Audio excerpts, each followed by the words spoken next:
কোনো নৈসর্গিক কারণ থাকে কিনা ভগবান জানেন। মাঝে মাঝে মানুষের কথা আশ্চর্য রকম ফলিয়া যায়। সমবেত ইচ্ছা শক্তির মর্যাদা দিবার জন্য ভগবান বিনিদ্র রজনী যাপন করেন না। মানুষের মর্মাহত অভিশাপের অর্থ জ্বালাময় অক্ষমতা ঘোষণা করার অতিরিক্ত আর কিছুই নয়। তবু মাঝে মাঝে প্রতিফল ফলিয়া যায়, বিষাক্ত এবং ভীষণ। এ কথা কে না জানে যে পরের টাকা ঘরে আনার নাম অর্থোপার্জন, এবং এ কাজটা বড় স্কেলে করিতে পারার নাম বড়লোক হওয়া।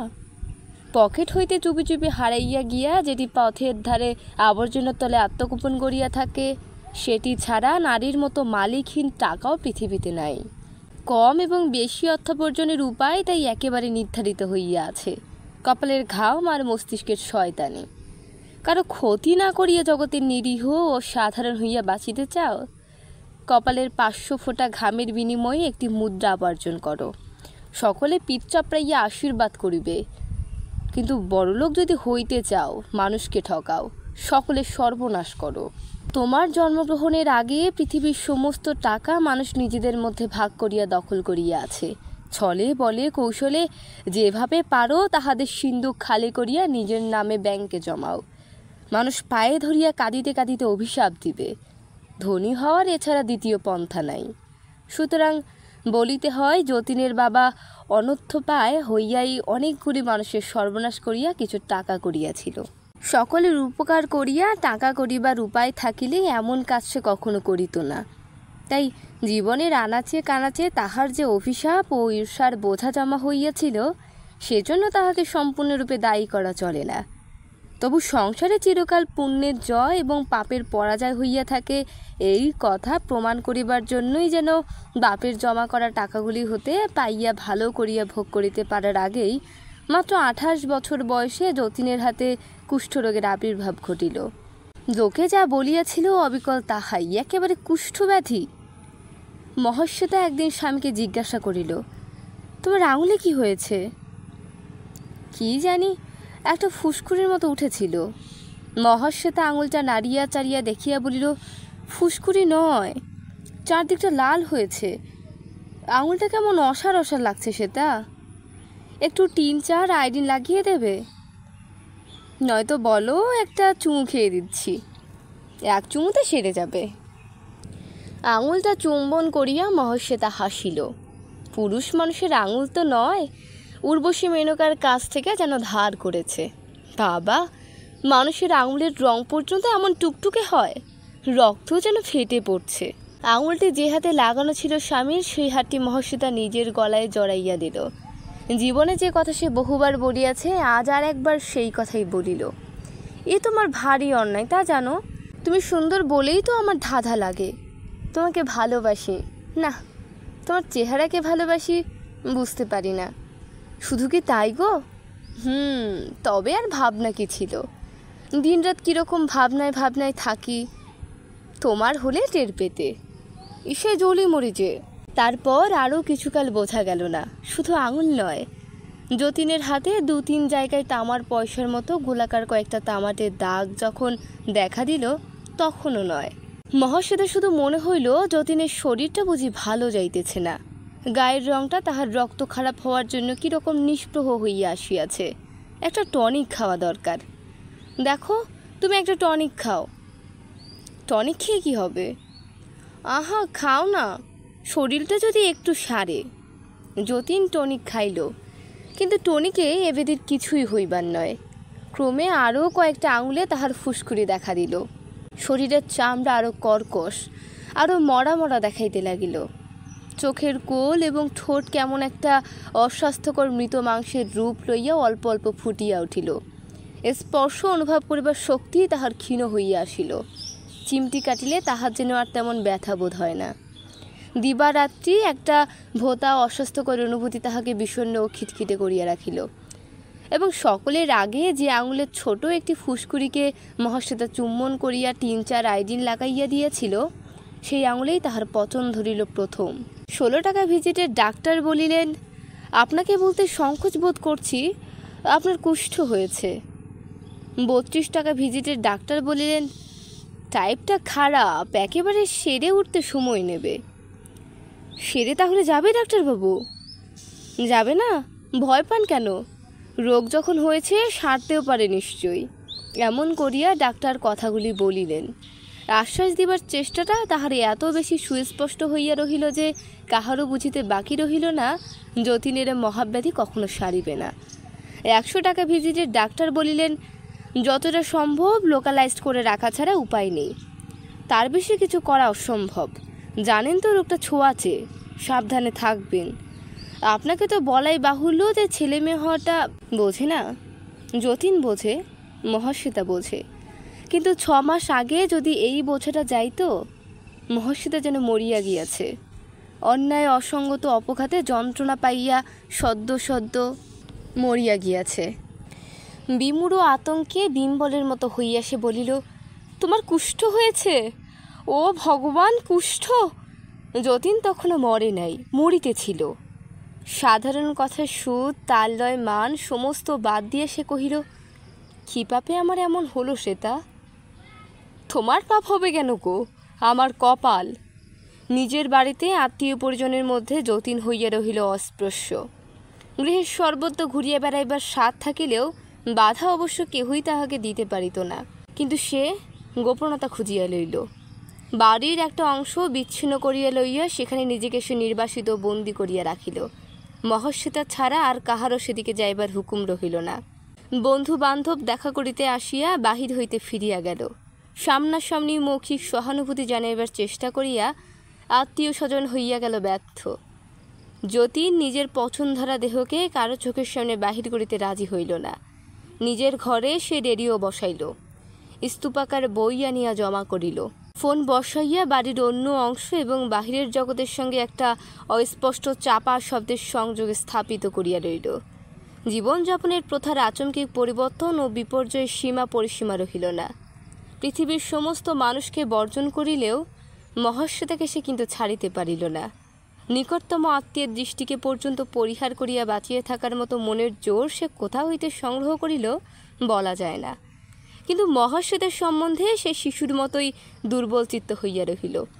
আপনার সংক্রামক ব্যাধিটিকে আপনার দেহের মধ্যেই সংগত করিয়া রাখিয়া মৃত্যু পর্যন্ত টানিয়া লইয়া গিয়া চিতার আগুনে ভস্য করিয়া ফেলিবার যে অনমনীয় প্রতিজ্ঞা সে অক্ষরে অক্ষরে পালন করিয়া চলিল, মনে হইল মহাশ্বেতাকে সে বুঝি তাহার সেই আত্মপ্রতিশ্রুতির অন্তর্গত করে নাই। আত্মীয় পর সকলের জন্য সাবধান হইতে গিয়া মহাশ্বেতার বিপদের কথাটা সে ভুলিয়া গিয়াছে। জীবনটা এতকাল ভাগাভাগি করিয়া আসিয়াছে বলিয়া দেহের এই কদর্য রোগের ভাগটা মহাশ্বেতাকে যদি আজ গ্রহণ করিতে হয়, তাহার যেন কিছুই বলিবার নাই। স্ত্রীকে সে সর্বদা কাছে ডাকে, সব সময় কাছে রাখিতে চেষ্টা করে। কাছে বসিয়া মহাশ্বেতা তার সঙ্গে কথা বলুক, তাকে বই পড়িয়া শোনাক। রেডিওতে ভালো একটা গান বাজিতেছে, পাশাপাশি বসিয়া গানটা না শুনিলে একা একা ভালো লাগে না। ফোনে সে কার সঙ্গে কথা বলিবে নম্বরটা খুঁজিয়া বাহির করিয়া কানেকশন লইয়া রিসিভারটা মহাশ্বেতা তাহার দিকে তুলিয়া দিক। আর তা না হয়তো সে শুধু কাছে বসিয়া থাক, যতীন তাহাকে দেখিবে। মহাশ্বেতা এসব করে। খানিকটা কল বনিয়া যাওয়া মানুষের মতো যতীনের নবজাগ্রত সমস্ত খেয়ালের কাছে সে আত্মসমর্পণ করিয়াছে। যতীন যা বলে নির্বিকার চিত্তে সে তাহাই পালন করিয়া যায়। যতীনের ইচ্ছাকে কখনো সংশোধিত অথবা পরিবর্তিত করিবার চেষ্টা করে না। তাহা নিরবিচ্ছিন্ন স্বামীর কথা শুনিয়া চলিবার রকম দেখিলে বুঝিতে পারা যায় না, তাহার নিজেরও স্নানাহারের প্রয়োজন আছে, সুস্থ মানুষের সঙ্গলাভের প্রয়োজন আছে, কিছুক্ষণ আপন মনে একা থাকিবার প্রয়োজন আছে। যতীন খেয়াল করিয়া ছুটি দিলে সে খাইতে যায়। যতীন মনে করাইয়া দিলে বিকেলে তাহার একটু বাগানে বেড়ানো হয়। তা না হইলে নিজের কথা একেবারে ভুলিয়া গিয়া যতীনের পরিবর্তনশীল ইচ্ছাকে সে অক্লান্ত তৎপরতার সহিত তৃপ্ত করিয়া চলে, অথচ যাচিয়া সে কিছুই করে না। যতীনের দরকারি সুখ সুবিধাগুলির জন্য ধরা বাঁধা যে সব নিয়মের সৃষ্টি হইয়াছে সেগুলি যথারীতি পালিত হয় কিনা এ বিষয়ে সে নজর রাখে, কিন্তু যতীনের স্বাচ্ছন্দ্য বাড়াইবার জন্য, যতীনকে তাহার নিজের খেয়ালে সৃষ্টি করিয়া লওয়া, আনন্দের অতিরিক্ত সব কিছু দিবার জন্য। সকপরিকল্পিত কোনো উপায় দিন ও রাত্রি 24টা ঘণ্টার মধ্যে মহাশ্বেতা একটিও আবিষ্কার করে না। তাহাদের সহযোগ রূপান্তর পরিগ্রহ করিয়াছে। তাহাদের জীবনের একটি সমবেত গতি ছিল। জীবনের পথে পাশাপাশি চলিবার কতগুলি রীতি ছিল, সে গতিও এখন রুদ্ধ হইয়া গিয়াছে। সেসব রীতিও গেছে বদলাইয়া। পুরানো ভালোবাসা, পুরনো প্রীতি, পুরানো কৌতুক নতুন ছাঁচে ঢালিয়া লইতে হইয়াছে। বিবাহের 4 বছর পরে পরস্পরের সঙ্গে আবার তাহাদের একটি নবতর সম্পর্ক স্থাপন করিবার প্রয়োজন দেখা দিয়াছে। পূর্বতন বোঝাপড়াগুলি আগাগোড়া বদলাইয়া ফেলিতে হইয়াছে। প্রথম দিকে যে মুহ্যমান অবস্থাটি তাহাদের আসিয়াছিল, সেটুকু কাটিয়া যাওয়ার আগে আপনা হইতে এমন কতগুলি পরিবর্তন সংঘটিত হইয়া গিয়াছে, যাহা খেয়াল করিবার অবসরও তাহাদের থাকে নাই। চিকিৎসার বিপুল আয়োজনের সঙ্গে সামঞ্জস্য রাগিয়া রোগী ও সুস্থ মানুষের শয্যা গিয়াছে পৃথক হইয়া। কথা বলিবার সময় শুধু হাসিয়া কথা বলিবার প্রয়োজন সম্পূর্ণ বাতিল হইয়া গিয়াছে, যার নাম দাম্পত্য লাভ, এবং যাহা 9টির মধ্যে প্রায় সবগুলি উপভোগ্য রসেই সমৃদ্ধ। দুটি পৃথক শয্যার মাঝে চির খাইয়া তাহা নিঃশব্দে মরিয়া গিয়াছে। দিবারাত্রির মধ্যে একটি চুম্বনও আজ আর পৃথিবীতে কোথাও অবশিষ্ট নাই। চোখে চোখে যে ভাষায় তাহারা কথা বলিত, সে ভাষা তাহারা ভুলিয়া গিয়াছে।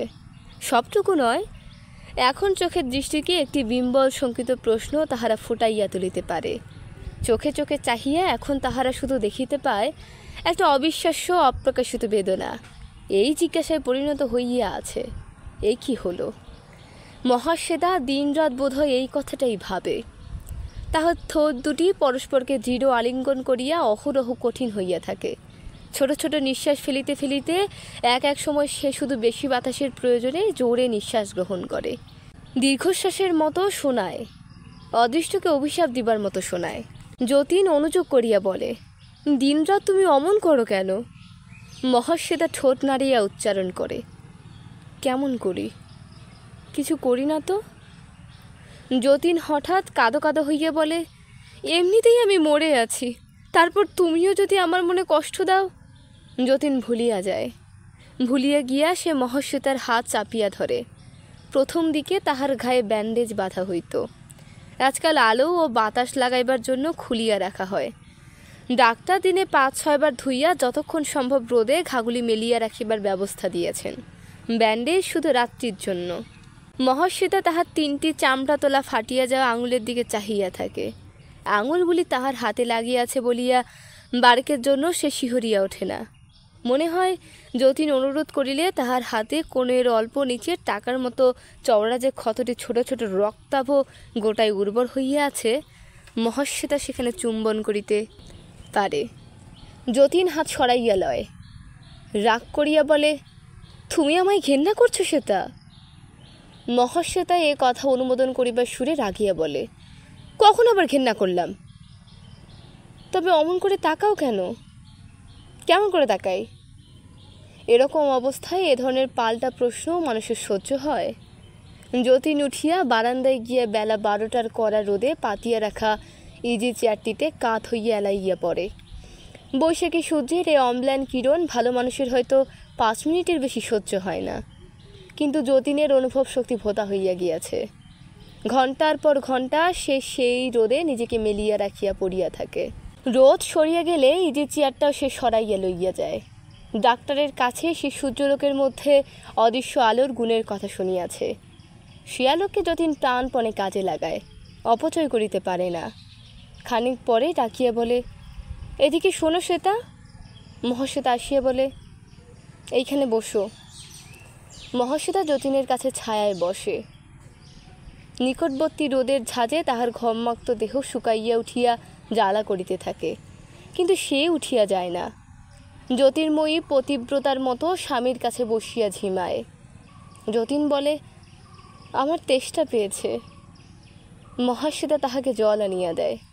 যতীন বলে, আমার আর একটা বালিশ চাই। মহাশ্বেতা তাহাকে আর একটা বালিশ আনিয়া দেয়। যতীন বলে, এনে দিলেই হলো বুঝি, মাথার নিচে দিয়ে দাও। মহাশ্বেতা বালিশটা তাহার মাথার নিচে দিয়া দেয়। যতীন রুক্ষ দৃষ্টিতে চাহিয়া বলে, কি ভাবছো শুনি? মহাশ্বেতা বলে, কি ভাববো? বৈশাখী দুপুরটি ঘুমোটে জমিয়া ওঠে। রাত্রে ঘুম ভাঙিয়া মহাশ্বেতা দেখিতে পায় যতীন তার বিছানায় উঠিয়া আসিয়াছে। দেখিয়া মহাশ্বেতা চোখ বোজে। সারা রাত্রি আর সে চোখ খোলে না। এই জগতে সবই যখন ভঙ্গুর, মনুষ্যত্বের ভঙ্গুতায় বিস্মিত হওয়ার কিছুই নাই। মানুষের সঙ্গে মানুষের স্বভাবও ভাঙে গড়ে। আজ যে রাজা ছিল, কাল সে ভিখারি হইলে যদি বা এটুকু বোঝা যায় যে লোকটা চিরকাল ভিখারি ছিল না, তার বেশি আর কিছুই বোঝা যায় না। সংকীর্ণ কারাগারে নিজের বিষাক্ত চিন্তার সঙ্গে দিবারাত্রি আবদ্ধ থাকিয়া যতীন দিনের পর দিন অমানুষ হইয়া উঠিতে লাগিল। বিভৎস রোগটা তাহার না কমিয়া বাড়িয়াই চলিল।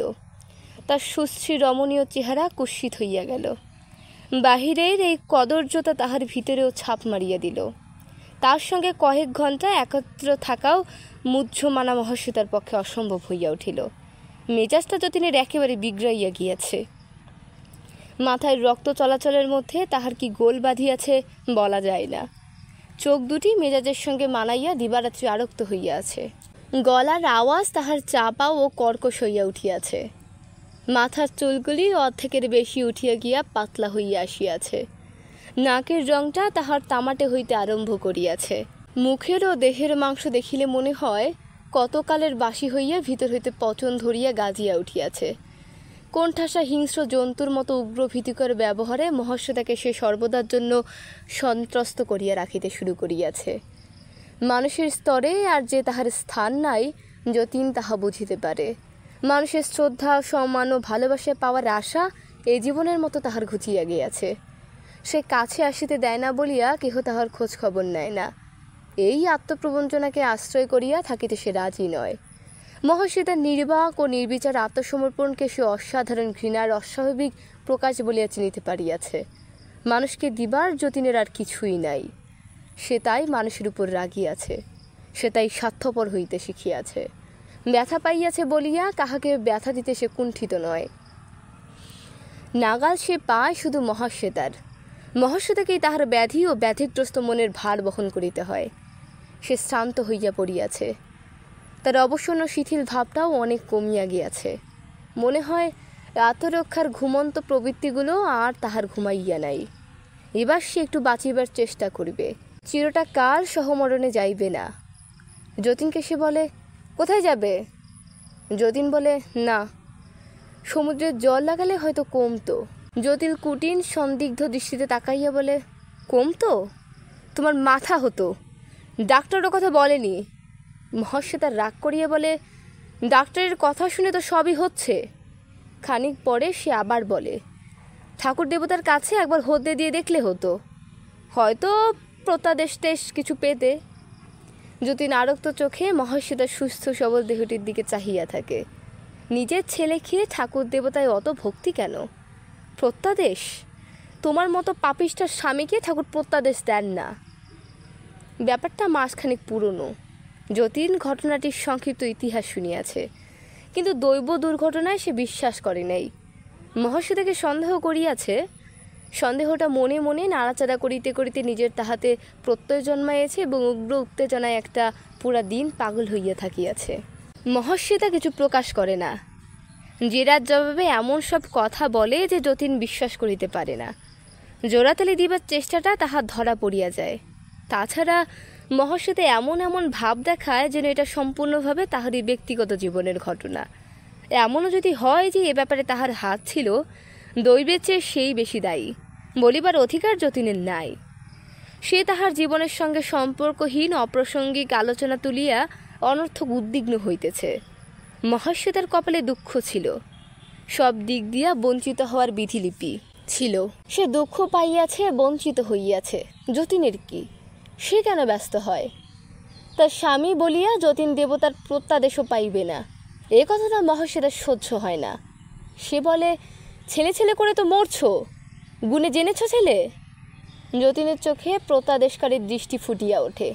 ছেলে নয়, ওরা যে বলল ছেলে, আমার চেয়ে ওরা যে বেশি জানে। যতীন তখন আর কিছু বলে না, চুপচাপ ভাবিতে থাকে। পরদিন দুপুরে যতীনের রোদটুকু হরণ করিয়া আকাশ ভরিয়া মেঘ জমিলে মহাশ্বেতাকে কাছে, খুব কাছে আহ্বান করে।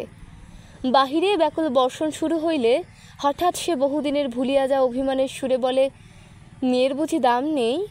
মহাশ্বেতা অবাক হইয়া বলে, তুমি এখনো সে কথা ভাবছ? যতীন বলে, কি করেছিলে? গলা টিপে তুমি তাকে মারতে পারোনি শ্বেতা? না। তাও পেরেছিলে? মহাশ্বেতা বলে, আবল তাবল কথার কত জবাব দেব? যা বোঝো না তাই নিয়ে কেবল বকবক করবে। বেঁচে থাকলে কত দুঃখ পেত ভেবে আমি মন ঠান্ডা করেছি। তুমি পারো না?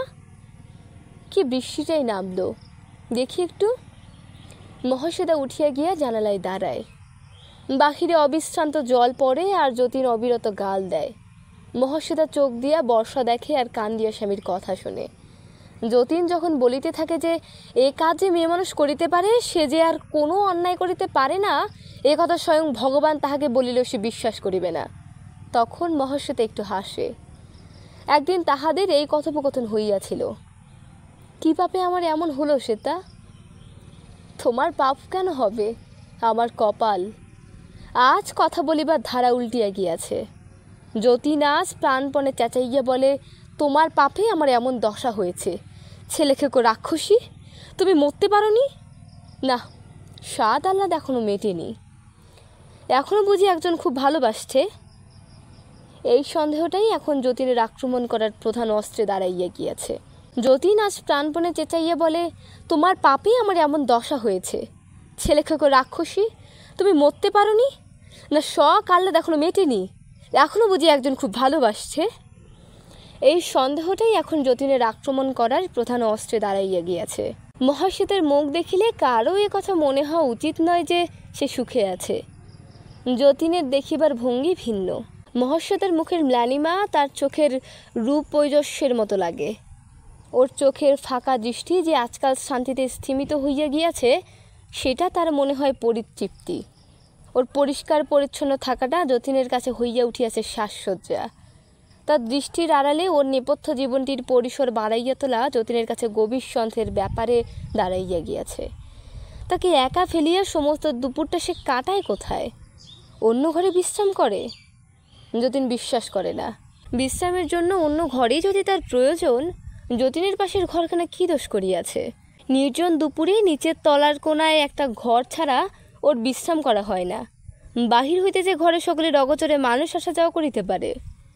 অত বোকা নই আমি, বুঝলে? পাল্টা প্রশ্ন করার অভ্যাসটা মহাশ্বেতার এখন একেবারে যায় নাই। সে বলে, তোমাকে বোকা কে বলেছে? যতীন গোধরিয়া বলে, ওসব চলবে না, আমার বাড়িতে বসে ওসব তোমার চলবে না, এই তোমাকে আমি বলে দিলাম। এখনো মরিনি আমি। কী সব বলছো? বলছি তোমার মাথার মুন্ডু। ওরে বাপরে, চারদিক দিয়ে আমার একেবারে সর্বনাশ হয়ে গেল যে। যতীন হাউ হাউ করিয়া কাঁদিয়া ওঠে। মহাশ্বেতা ছবির মতো দাঁড়াইয়া থাকিয়া থাকিয়া তাহার বিকৃত কণ্ঠন চাহিয়া দেখে। যতীনের আকুলতা যত তীব্র হইয়া ওঠে, সে যেন ততই শান্ত হইয়া যায়। ধীরে ধীরে সন্দর্পণে তাহার চোখে পলক পড়ে। ঘরের দেয়ালে ঝাপসা ছবিগুলি মন্থর গতিতে তাহার চারিদিকে পাক খায়। বাহিরের শব্দগুলি তাহার কানে আসিয়া বাজিতে থাকে। সে একটু একটু করিয়া তাহা অনুভব করে। তাহার মনে হয় কে যে কোথায় কাঁদিতেছে। পাগলামি মহাশ্বেতারও আসিয়াছে বই কি, তাহাও অপরিহার্য। সাধারণ অবস্থায় মানুষ যাহা করে না, সে সব করার নাম পাগলামি। সাধারণ অবস্থা অতিক্রম করিয়া গিয়াছে যাহার জীবন, ওসব তাহাকে করিতে হয়। মস্তিষ্কের কতগুলি অভিনব অভ্যাস জন্মিয়া যায়। বন্ধুকে কারো মনে হয় শত্রু, প্রিয়কে কারো মনে হয় অপ্রিয়, জীবনকে কারো মনে হয় সীমাতলিত কৌতুক। দুঃখ দেখিলে কেহ কাঁদিয়াই মরিয়া যায়। কেহ উদাস দৃষ্টিতে চাহিয়া ভাবে বিকেলে চা পান করা হয় নাই বলিয়া মাথাটা ঝিমঝিম করিতেছে। আকাশে কি আশ্চর্য একটা পাখি উড়িয়া গেল। মহাশ্বেতা রাত্রে এ ঘরে থাকে না, পাশের ঘরে সে বিছানা পাতে। যতীন প্রশ্ন করে, কেন? সে মুখে কিছু বলে না। ঘরে ঢুকিয়া খিল তুলিয়া দিয়া সমস্ত রাত্রি জবটা সুস্পষ্ট করিয়া রাখে। যতীন রুদ্ধ দরজার সামনে দাঁড়াইয়া বলে, রিভলভারে গুলি ভরে রাখলাম, কাল সকালে ঘর থেকে বেরোলেই তোমাকে গুলি করব। বলে, এই অপমান সহ্য হয় না শ্বেতা, তুমি আমাকে এমন করে ঘেন্না করবে? এ ঘরে নিঃসঙ্গ পরিত্যক্ত যতীন জাগিয়া থাকে। ও ঘরে মহাশ্বেতা শূন্য বিছানায় নিস্পন্দনা। কত কথা বুঝিবার চেষ্টা করিয়া বুঝিতে পারে না, সব গোলমাল হইয়া যায়। কুমারী জীবনের স্মৃতি একটা অচিন্তনীয় অনুভূতির মতো মস্তিষ্কের বাহিরে বাহিরে ঘুরিয়া বেড়ায়। বিবাহের পর যে 4টা বছর যতীন সুস্থ ছিল, সুরূপ ছিল, সে সময়ের কথাটা ভাবিতে আরম্ভ করা মাত্র মহাশ্বেতার চিন্তা শক্তি অসার হইয়া যায়। জীবনের সেই আদিম নিষ্পাপ উৎসব হইতে সে একেবারে উপস্থিত হয় যতীনের গলিত দেহ ও বিকৃত জীবনকে কেন্দ্র করা পচা ভ্যাপসানো জীবনে।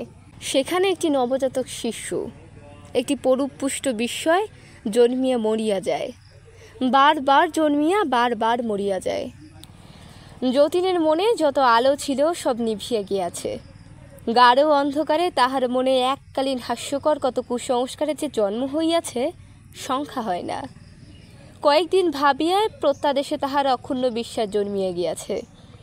দেবতা একদিন যার কাছে ছিল অলস কল্পনা, ধর্ম ছিল বার্ধক্যের ক্ষতিপূরণ, জ্ঞান ছিল অনমনীয় যুক্তি, আজ সে আশা করিতে আরম্ভ করিয়াছে দেবতার যদি দয়া হয় হয়তো আবার সুস্থ হইয়া ওঠার পর দেবতাই তাহাকে বলিয়া দিবেন। কিন্তু কোন দেবতা? তারকেশ্বর, বৈদ্যনাথ, কামাখ্যা? কোথায় তাহার প্রত্যাদেশ আসিবে? যতীন নিজে ভাবিয়া ঠিক করিতে পারে না। মহাশ্বেতাকে সে পরামর্শ করিতে ডাকে। কোথায় গিয়ে হতে দেওয়া ভালো সেটা? মহাশ্বেতার সবচেয়ে দূরবর্তী একটি পীঠস্থানের নাম স্মরণ করিবার চেষ্টা করিয়া বলে, কামাখ্যায় যাও। আমি যাব? যতীন স্তম্ভিত হইয়া যায়। এই অবস্থায় আমি কি করে যাব? মহাশ্বেতা বলে, কে যাবে তবে? কেন তুমি যাবে? স্বামীর অসুখ হলে স্ত্রী গিয়েই হতে দেয়, প্রত্যাদেশ নিয়ে আসে। মহাশ্বেতা বলে, আমি গেলে প্রত্যাদেশ পাবো না। ঠাকুর দেবতায় আমার বিশ্বাস নেই। বিশ্বাস নেই? মন্তব্যটা যতীনের অবিশ্বাস্য মনে হয়। এক ফোঁটাও নয়। হতে দেবার কথা ভাবলে আমার হাসি আসে। যতীন রাগিয়া ওঠে। তা পাবে না, হাসি তো পাবেই। হাসি নিয়ে যে মেতে আছো, এদিকে স্বামী মরছে, ওদিকে আর একজনের সঙ্গে হাসির হররা চলছে। আমি কিছু বুঝি না ভেবেছ? মহাশ্বেতা বলে, কার সঙ্গে হাসির হররা চলছে? তাই যদি জানবো তুমি এখনো এ বাড়িতে আছো কি করে? যতীন পচন ধরা নাক দিয়া সশব্দে নিঃশ্বাস গ্রহণ করে। গলিত আঙুলগুলি মহাশ্বেতার চোখের সামনে মেলিয়ে আত্মনাদের মতো বলিতে থাকে, ভেবো না, তোমারও হবে, আমার চেয়ে আরও ভয়ানক হবে। এত পাপ কারো সয় না। হিংস্র ক্রোধের বশে যতীন আঙুলের ক্ষতগুলি মহাশ্বেতার হাতে জোরে জোরে ঘষিয়া দেয়। আঙুল দিয়া আগুন ধরানোর মতো সংক্রামক ব্যাধিটাকে সে যেন মহাশ্বেতার দেহে চালান করিয়া দিয়েছে, এমনি একটা উগ্র আনন্দে অভিভূত হইয়া বলে, ধরল বলে, তোমাকেও ধরল বলে। আমাকে ঘেন্না করার শাস্তি তোমার জুটল বলে, আর দেরি নেই। এই অভিশাপ দেওয়ার পর মহাশ্বেতা যতীনকে একরকম ত্যাগ করিল। সেবা সে প্রায় বন্ধ করিয়া আনিয়াছিল, এবার কাছে আসাও কমাইয়া দিল। সকালে একবার যদি কিছুক্ষণের জন্য আসিয়া যতীনকে সে দেখিয়া যায়, সারাদিন আর তাহার দেখা মেলে না। রাত্রে শোয়ার আগে একবার শুধু উকি দিয়া যায় মুহূর্তের জন্য, পরিহাসের মতো। যতীন খেপিয়া উঠিয়া মহাশ্বেতাকে শেষ পর্যন্ত বাড়ি হইতেই তাড়াইয়া দিত কিনা বলা যায় না, কিন্তু কয়েক দিনের মধ্যেই সে নিজেই প্রত্যাদেশ আনিতে কামাখ্যায় চলিয়া গেল। যতীনের পীড়াপিড়িতে ক্রুদ্ধ আদেশ ও সকলের মিনতিতে মহাশ্বেতার সঙ্গে যাইতে রাজি হইয়াছিল, কিন্তু যাত্রা করার সময় তাহাকে বাড়িতে পাওয়া গেল না। যতীনের এক পিসি বলেন, মহাশ্বেতা কালীঘাটে গিয়াছে। যতীনের চাকরকে সঙ্গে করিয়া যতীনের মোটরে এই খানিক আগে মহাশ্বেতা কালীঘাটে চলিয়া গিয়াছে। গোড়াপত্তন কালীঘাটেই হইয়াছিল। মহাশ্বেতা যে যতীনকে বলিয়াছিল, ঠাকুর দেবতায় সে বিশ্বাস করে না, এই কথাটা তাহার সত্য নয়। সত্য হইলে যতীনের কামাখ্যা যাওয়ার দিন অত টাকা খরচ করিয়া সে পূজা দিত না, এক ধামা পয়সা ভিখারীদের বিতরণ করিত না। এ কাজটা মহাশ্বেতা নিজেই করিয়াছিল। মন্দিরে ঢুকিবার পথে দুদিকে সারি দিয়া ভিখারি বসিয়াছিল। চাকর আর মোটর চালকের হাতে পয়সার ধামাটা তুলিয়া দিয়া আগে আগে চলিতে চলিতে মহাশ্বেতা দুদিকে মুঠা মুঠা পয়সা বিলাইয়াছিল। সে হইয়াছিল এক মহা সমারোহের ব্যাপার। শুধু ভিখারি নয়, ভিক্ষা দেওয়া দেখিতে রাস্তায় লোক জমা হইয়া গিয়েছিল অনেক। ভিখারিদের মধ্যে কুষ্ঠরোগীও ছিল বইকি। হাতে পায়ে কারো ছিল চট বাঁধা, কারো নাক গলিয়া গিয়ে একটা গম্ভরে পরিণত হইয়াছিল, কারোর সমস্ত মুখের ফাঁপানো মাংস বড় বড় গোটায় ভরিয়া গিয়াছিল, কারো কবজির হাত হইতে দুটি হাত বহুকাল আগে খসিয়া গিয়া ঘা শুকাইয়া হইয়াছে মসৃণ। এদের পয়সা দিবার সময় মহাশ্বেতার একটি মুষ্টিতে কুলায় নাই, এদের দিয়া এক ধামা পয়সায় কুলানো যায় নাই। বাড়ি ফিরিয়া সেই দিন বিকালে মহাশ্বেতা কুষ্ঠাশ্রম খুলিয়াছে। চাকর সেদিন পথ হইতে 5 জন ভিখারিকে ধরিয়া আনিয়াছিল।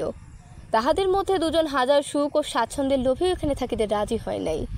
বাকি তিনজন সেই হইতে আরাম করিয়া জাকিয়া বসিয়াছে, খায় দায় ঘুমায়, আর মহাশ্বেতাকে ক্ষণে ক্ষণে ধনে পুত্রে লক্ষ্মীলাভ করায়, আর তাহাদের কাজ নাই। 7 দিনের মধ্যে মহাশ্বেতার আশ্রমবাসীদের সংখ্যা দাঁড়াইয়াছে 21 জন। আত্মীয় স্বজন সকলকে সে ভিন্ন বাড়িতে স্থানান্তরিত করিয়াছে। মাহিনা করা কয়েকজন চাকর দাসী মেথর আর বাড়ি ভরা কুষ্ঠরোগীর সঙ্গে সে এখানে বাস করে একা। সকালে বিকালে এদের দেখিয়া যাওয়ার জন্য সে একজন ডাক্তার ঠিক করিয়াছে। 2 জন অভিজ্ঞ নার্সের জন্য বিজ্ঞাপন দেওয়া হইয়াছে। ডাক্তার বলিয়াছে, এখানে আপনাকে কুষ্ঠাশ্রম খুলতে দেবে না। কেন? শহরের মাঝখানে এ ধরনের আশ্রম কি খুলতে দেয়? মহাশ্বেতা আশ্চর্য হইয়া বলিয়াছিল, ওরা তো শহরের রাস্তায় রাস্তায় ঘুরে বেড়াচ্ছিল, আমি বাড়ির মধ্যে পড়ে বিপদ আরও কমিয়েছি।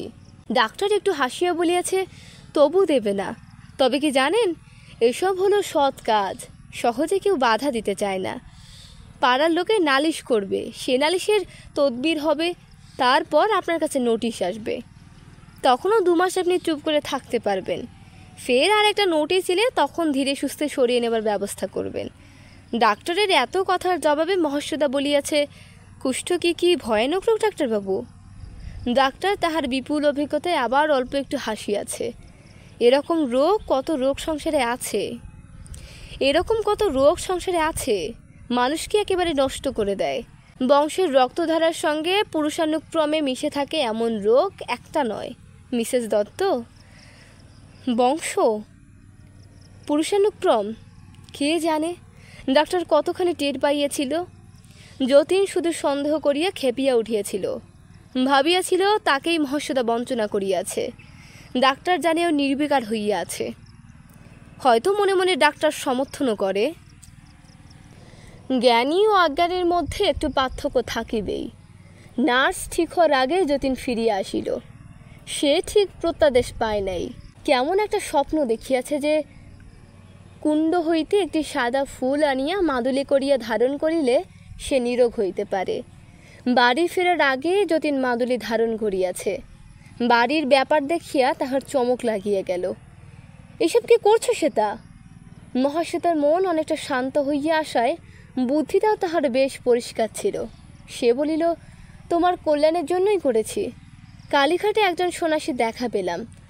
অমন তেজালো সন্ন্যাসী আমি জীবনে কখনো দেখিনি। চোখ যেন আগুনের মতো আলো দিচ্ছে। তিনি বললেন, কুষ্ঠাশ্রম করো, তোর স্বামী ভালো হয়ে যাবে। মাদুলি ধারণের প্রভাব তখনও যতীনের মনে প্রবল হইয়া আছে। সে অভিভূত হইয়া বলিল, সত্যি? তোমার কাছে মিছে বলছি? তুমি সে সন্ন্যাসীকে দেখোনি, দেখলে তোমার শরীরে কাঁটা দিয়ে উঠত। আমাকে কথাগুলি বলে কোন দিকে যে চলে গেলেন কিছুই বুঝতে পারলাম না। যতীন আফসোস করিয়া বলিল, একটা ঔষধ যদি চেয়ে নিতে সে তা। বাড়ির যে অংশ যতীনের ছিল সে আবার সেইখানে আশ্রয় গ্রহণ করিল। মাদুলি আর সন্ন্যাসীর ভরসায় মেজাজটা সে অনেকখানি নরম করিয়াই রাখিল, কিন্তু মহাশ্বেতা কাছে ভেরে না। কামাখ্যা যাওয়ার আগে যেমন ছিল তেমনি দূরে দূরে থাকে। কুষ্ঠাশ্রম লইয়া সে মাতিয়া উঠিয়াছে। 21টি অধিবাসীর সংখ্যা 25-এ পৌঁছিলে তার যেন আনন্দের সীমা থাকে না। দিবারাত্রি সে পথে ঘোরানো এই বিকৃত গলিত মানুষগুলির সেবা করে। মায়ের মতো তাহার মমতা, মায়ের মতো তাহার সেবা। এই 25টি অসুস্থ পচা পাঁজর দিয়া যেন তাহার বুক তৈরি হইয়াছে। তাহার হৃদয়ের সবটুকু উষ্ণতা ওরা পায়। যতীন একদিন কাঁদো কাঁদো হইয়া বলিল, তুমি খালি ওদেরই সেবা করো শ্বেতা, আমার দিকে তাকিয়েও দেখো না। মহাশ্বেতা ঘাট হেট করিয়া দাঁড়াইয়া রহিল, কিছু বলিতে পারিল না। সুস্থ স্বামীকে একদিন সে ভালোবাসিত, ঘৃণা করিত পথের কুষ্ঠ রোগীদের। স্বামীকে আজ সে তাই ঘৃণা করে, পথের কুষ্ঠ রোগাক্রান্তগুলিকে ভালোবাসে। এতে জটিল মনোবিজ্ঞান নাই, সহজ বুদ্ধির অনায়াসবদ্ধ কথা। মহাশ্বেতা দেবী তো নয়, সে শুধু কুষ্ঠরোগীর বউ।